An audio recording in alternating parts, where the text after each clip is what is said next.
Are you tired of, well, falling short in sales? Feeling like you're stuck in the same frustrating cycle over and over and over again? Well, this video is going to help you outsell everyone in 2025. We're going to walk through 3 practical steps that's going to take you from average to smashing your sales quota. And I want you to imagine results so impressive that your team looks to you as the benchmark of performance. So with that said, let's get started. Now, how can you expect to smash your sales goals if you don't know where you stand in your performance against them? This is why measuring your sales pipeline is the foundation to consistent sales success. I want you to think of your sales pipeline as a machine, because if you don't know how many prospects you've got to feed in one end to get deals out of the other end, then how are you ever going to be able to get a handle on what you need to be doing day in, day out to get more of those deals closed? And pipeline measurement is often overlooked by B2B salespeople and small business owners, but it can be the difference between coasting through a mediocre career and consistently hitting or exceeding your quota. The first step to get practical with this is to break down your pipeline into clear, actionable steps. From prospecting to getting meetings booked to demos to closing, every stage of your sales process should be mapped out, and ideally it should be mapped out within your CRM. Next, calculate the value of each of the steps of your pipeline and also the conversion rate between each of the steps as well. So for example, let's say that you've got 20 leads in the discovery stage of your pipeline. So there's 2 things we need to figure out here, right? What is the total deal size of each of those deals when they're all added up?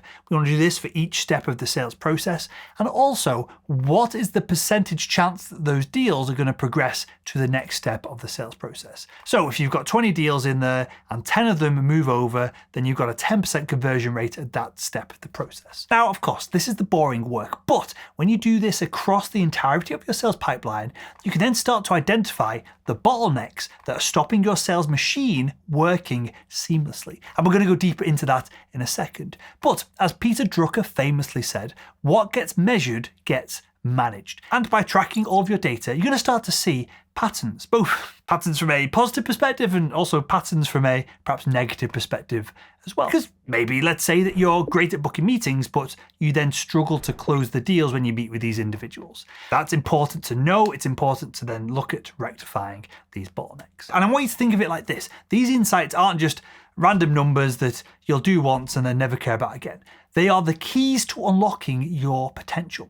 Because once you've uncovered the bigger, broader conversion rates of your sales pipeline, you can then go a few stages deeper as well. Because one common pitfall that sellers face is underestimating the value of the smaller day-to-day conversion rates and metrics. Let's say, for instance, that you're tracking how many calls you have to make to book a meeting.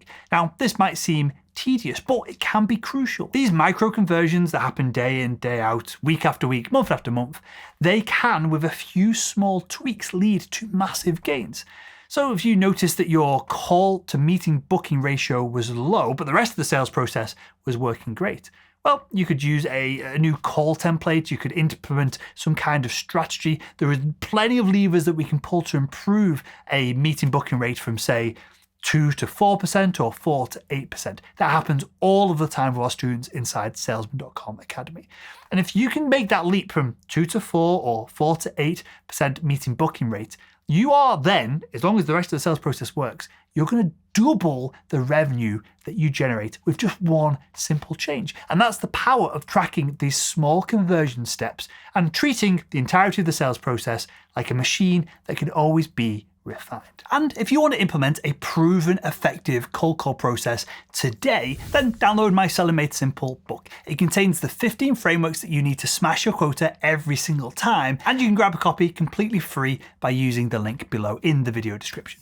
So with all that said, measuring your pipeline is a game changer, but well, it's just the beginning of the process. Now that you have a clear picture of your sales process, it's time to uncover what's really holding you back. So let's dive into identifying the bottlenecks of your sales machine. Now that you've measured your sales pipeline, you've got some numbers, you've got some metrics, and hopefully you've gained a bit of clarity on your sales process, it's time to dig deeper and uncover the bottlenecks that are holding you back from sales success. And think of it like this, right? Pinpointing bottlenecks is like finding the hidden leaks in your sales pipeline where potential revenue is just squirting out or even flooding out from. These bottlenecks are the steps in the sales process that slow you down, cost you deals, prevent you from achieving your full potential. And once you address them, the results can be genuinely game-changing. Unlocking 100% to 300% more revenue overnight with just 1 or 2 changes isn't an exaggeration here. So with all that preamble, how do you actually pinpoint your bottlenecks? Well, the answer lies in the data that you've just hopefully collected from the previous step. You're just going to take a look at your pipeline and you're going to ask yourself one simple but very powerful question. And this question is, what is the one step of the process that, if it was improved, would solve the majority of my selling problems? That is it. That might be the most impactful question you ask about your sales performance this decade. Because let's say that you're great at booking discovery calls, but you notice that 90% of your prospects after the call, well, they ghost you. Well, that's a clear sign of a bottleneck. By reducing that single drop-off rate by, let's say, cutting it in half, again, like the previous examples of this video, you could double your revenue without increasing your workload. You could double your revenue overnight. Or maybe your challenge lies in moving prospects from proposals that get sent into actual closed business that you get paid your bonus and commissions on top of. Whatever it is, once you've identified it, this should become your top priority. And no BS here, I am serious. Obviously, keep up with your daily prospecting efforts, run all the meetings that are already in your diary. But after that, almost all of your time and effort should be spent solving that one bottleneck that's going to unlock the rest of the growth that you need to smash the numbers this year. I'll give you another example. One common bottleneck that many sellers face is the transition between meeting 1 to meeting 2. So most sellers, they do the call, they feel it went positively, they send a follow-up email, and then they hope that the prospect is going to agree to that next meeting. But, well, the hope element of this process is not a good strategy. There are not many machines that rely on hope to get the job done. So instead, we want to implement a micro-closing process. I cover micro-closing in more detail in the Seller Made Simple book if you want to dive into this a little bit deeper. But essentially, we're going to close the second meeting in the first meeting. So we can end our meeting with, okay, well, let's lock in a time next week to discuss this further.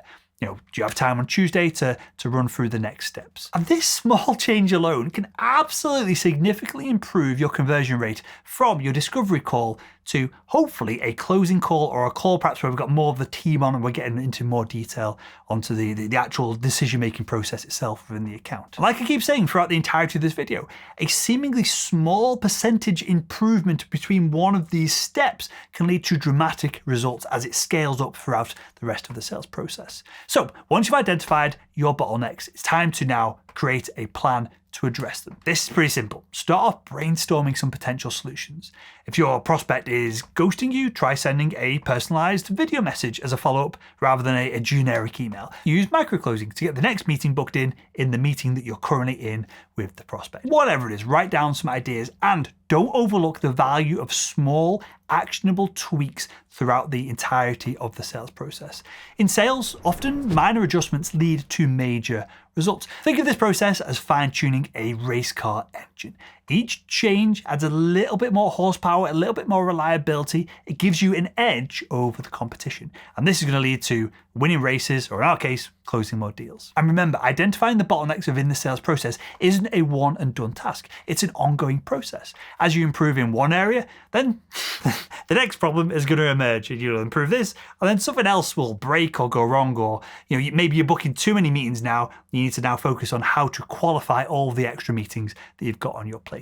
This is absolutely normal, and it might be even a good sign. It means that you're growing and you're pushing your limits as a seller. And inevitably, what you're going to find is that the first 1 or 2 bottlenecks that you crush have a dramatic impact on your sales results. Then there's going to be diminishing returns on your efforts when you solve these bottlenecks. But over time, the bottlenecks will change, will grow, will develop because your market changes, your process changes, or a lot of the time, sellers and small business owners, well, they just become lazy. They stop doing the things that were proven to work in the past, and so they've got to start over from scratch and solve these problems over and over again. So, Will, that's a lot of stuff. But once you've identified what's holding you back, how do you measurably fix it? Well, that's where the scientific method comes in. Okay, so you've measured your pipeline, you've identified your bottlenecks, and now it's time for the fun part to actually go and have some impact on the pipeline, on the numbers, and to fix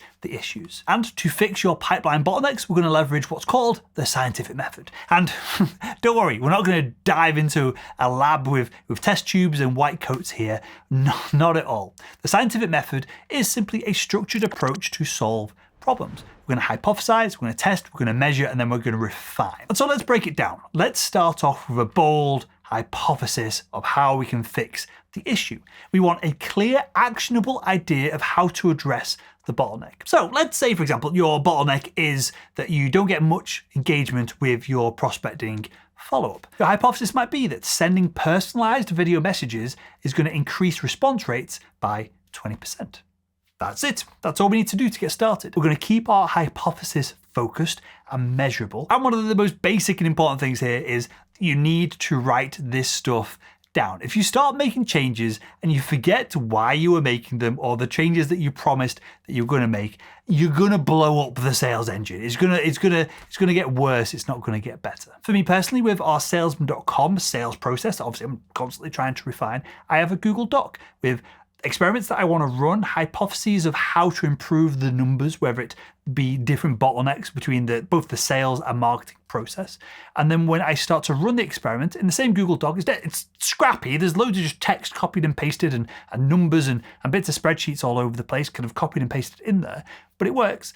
And when I start to run the test, I then just document the test results. That means that when undoubtedly I have the same idea that I had 3 years ago to solve a problem, I can look back at this document and go, okay, well, that didn't work. That was dumb. I can try this or that or this instead. So document your tests and document your hypotheses. We're going to implement our idea and we're going to track the results over a set period of time. Let's say a 2-week period. So if we were testing improving video follow-ups by sending personalized videos to our prospects, we'd do it over a 2-week period and we'd see, does the conversion rate go up? Or, which it might do sometimes, does the conversion rate go down? And this is the beauty of the scientific method. Failure is not a setback, it's an opportunity. If your hypothesis doesn't deliver the results that you hope for, then you analyze what went wrong and you try again. And then you try again and you try again until you solve the problem. Maybe the videos that you were producing were too long. Maybe they need to be shorter. Maybe you need to do a completely different follow-up